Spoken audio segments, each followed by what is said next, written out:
ನಮಸ್ತೆ ಫ್ರೆಂಡ್ಸ್, ನನ್ನಮ್ಮ ಹೇಳಿದ ಮನೆಮದ್ದುಗಳು ಎಂಬ ಶೀರ್ಷಿಕೆಯ ಅಡಿಯಲ್ಲಿ ಅಜೀರ್ಣ ಸಮಸ್ಯೆಗೆ ಮನೆಮದ್ದುಗಳಿಂದ ಪರಿಹಾರ ಎಂಬ ವಿಷಯದ ಬಗ್ಗೆ ನೋಡೋಣ. ಅಜೀರ್ಣವಾದಾಗ ಏಲಕ್ಕಿ ಸೇವಿಸುವುದರಿಂದ ಆಹಾರವು ಜೀರ್ಣವಾಗಿ ಬಾಯಿ ರುಚಿ ಜಾಸ್ತಿಯಾಗುತ್ತದೆ. ಅಜೀರ್ಣಕ್ಕೆ ಅರ್ಧ ಲೋಟ ನೀರಿಗೆ 2 ಲವಂಗ, ಅರ್ಧ ಚಮಚ ಬೆಳ್ಳುಳ್ಳಿ ರಸ ಹಾಕಿ 1-2 ಚಿಟಿಕೆ ಸೈಂಧವ ಲವಣ ಹಾಕಿ ಸೇರಿಸಿ ಕುದಿಸಿ ಕುಡಿಯಬೇಕು. ಸ್ವಲ್ಪ ಓಮದ ಕಾಳನ್ನು ಬಿಸಿ ನೀರಿನಲ್ಲಿ ಕುದಿಸಿ ಕಷಾಯ ತಯಾರಿಸಿ 1 ಚಮಚ ಕಷಾಯಕ್ಕೆ 1 ಚಿಟಿಕೆ ಅಡಿಗೆ ಸೋಡಾ ಬೆರೆಸಿ ಮಕ್ಕಳಿಗೆ ನೀಡಿದರೆ ಅಜೀರ್ಣದಿಂದ ಉಂಟಾಗುವ ಹೊಟ್ಟೆ ಉಬ್ಬರಿಸುವಿಕೆ ಕಡಿಮೆಯಾಗುತ್ತದೆ.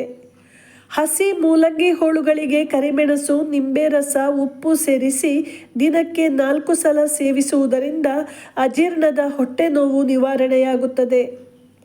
ಹಸಿ ಶುಂಠಿಯೊಂದಿಗೆ ಜೇನುತುಪ್ಪ, ನಿಂಬೆ ರಸ ಹಾಕಿ ಕುಡಿದರೆ ಅಜೀರ್ಣ ಸಮಸ್ಯೆ ಪರಿಹಾರವಾಗುತ್ತದೆ. ಕರಿಮೆಣಸು, ಸೈಂಧವ ಲವಣ ಮತ್ತು ಶುಂಠಿ ಇವುಗಳನ್ನು ಸಮ ಪ್ರಮಾಣದಲ್ಲಿ ಸೇರಿಸಿ ಚೆನ್ನಾಗಿ ಅರೆದು ಮಜ್ಜಿಗೆಗೆ ಸೇರಿಸಿ ಕುಡಿಯುವುದರಿಂದ ಅಜೀರ್ಣ ಕಡಿಮೆಯಾಗುತ್ತದೆ.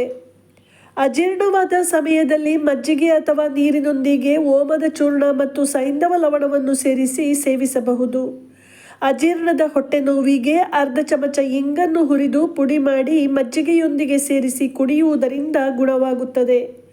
ಒಣ ಶುಂಠಿ ಮತ್ತು ಕೊತ್ತಂಬರಿ ಬೀಜದ ಕಷಾಯ ತಯಾರಿಸಿ ಸೇವಿಸಿದರೆ ಅಜೀರ್ಣದಿಂದ ಹೊಟ್ಟೆ ಉಬ್ಬರಿಸಿದರೆ ಶೀಘ್ರ ಕಡಿಮೆಯಾಗುತ್ತದೆ.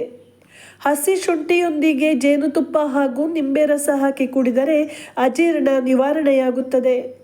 1 ಲೋಟ ಬಿಸಿ ನೀರಿಗೆ 1/4 ಚಮಚ ಬೆಳ್ಳುಳ್ಳಿ ರಸ ಮತ್ತು ಸೈಂಧವ ಲವಣವನ್ನು ಸೇರಿಸಿ ದಿನಕ್ಕೆ 2 ಹೊತ್ತು ಕುಡಿಯುವುದರಿಂದ ಅಜೀರ್ಣದ ಹೊಟ್ಟೆ ನೋವು ಗುಣವಾಗುತ್ತದೆ. ಅನ್ನದ ಗಂಜಿಗೆ ಸ್ವಲ್ಪ ಉಪ್ಪು ಬೆರೆಸಿ ಸೇವಿಸುವುದರಿಂದ ಅಜೀರ್ಣ ಸಮಸ್ಯೆ ದೂರವಾಗುತ್ತದೆ.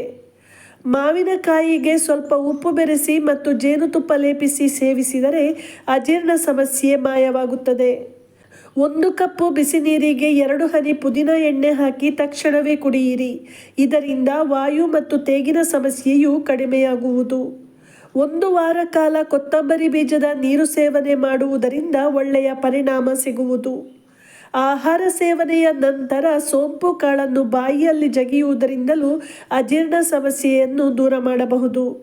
1 ಪಿಂಗಾಣಿಯಷ್ಟು ಮೊಸರಿಗೆ ಸ್ವಲ್ಪ ಜೀರಿಗೆ ಪುಡಿ ಮತ್ತು ಉಪ್ಪು ಹಾಕಿಕೊಂಡು ಸೇವನೆ ಮಾಡಿದರೆ ಅದರಿಂದ ಅಜೀರ್ಣ ಸಮಸ್ಯೆಯು ದೂರವಾಗುತ್ತದೆ. ನನ್ನ ಈ ವಿಡಿಯೋ ಇಷ್ಟವಾಗಿದ್ದರೆ ಲೈಕ್ ಮಾಡಿ, ಶೇರ್ ಮಾಡಿ, ಕಮೆಂಟ್ ಮಾಡಿ ಹಾಗೂ ಈ ಚಾನಲ್ಗೆ ನೀವು ಹೊಸಬರಾಗಿದ್ದರೆ ಪ್ಲೀಸ್ ಸಬ್ಸ್ಕ್ರೈಬ್ ಮಾಡಿ. ಧನ್ಯವಾದಗಳು.